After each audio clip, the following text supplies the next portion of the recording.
Despite a push in recent years for healthier snacks and more exercise for U.S. kids, the prevalence of obesity is still too high, pediatricians say.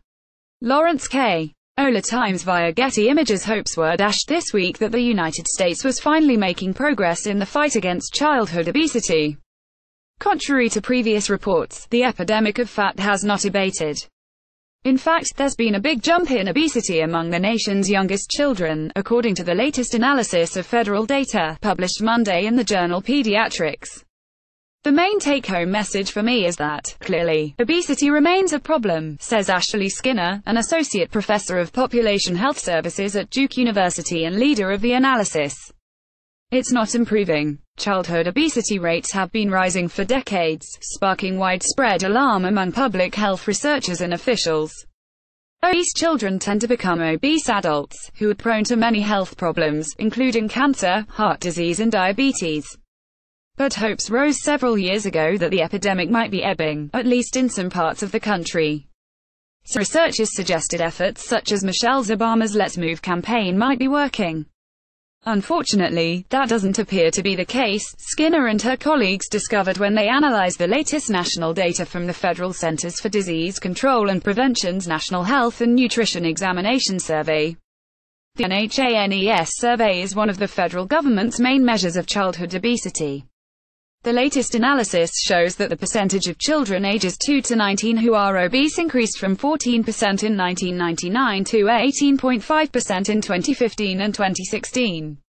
Moreover, there was no statistical difference in the overall obesity rate between the 20,132,014 and 20,152,016 surveys, undercutting hopes that obesity had begun to decline in recent years. In fact, the scientists say, there was a disturbingly large increase in obesity among the youngest children, ages 2 to 5 years old. In that age group, obesity increased from about 9% to almost 14%. It is a big jump, Skinner says. That's the highest level of obesity that we've seen in 2 to 5-year-olds since 1999. The increase more than makes up for any decrease that may have occurred in the previous survey, Skinner says. Obesity in the youngest group is a concern, she says, because when obesity starts younger, most of these children continue to have obesity throughout childhood and into adulthood. The earlier you start seeing this, the harder it is to address it for these kids. We have known about this epidemic of childhood obesity, and have been pouring research dollars and public health dollars into this problem for at least 20 years, says Dr. Sarah Armstrong, an associate professor of pediatrics at Duke who helped conduct the analysis. And despite that, we don't seem to be making a big dent in the situation.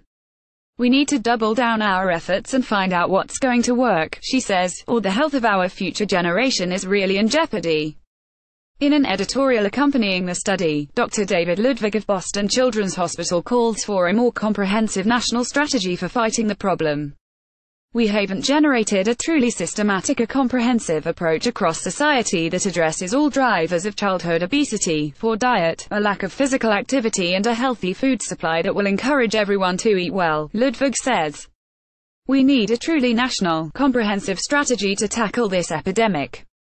Hispanic and African American children continue to be much more likely to become obese than white children, the analysis shows. Melinda Southern, director of Behavioral Community Health Sciences at Louisiana State University, suggests that trend may be the result of a perfect storm of stress, which when combined with a lack of access to healthy foods and opportunities for outdoor play, can affect biology on a genetic level.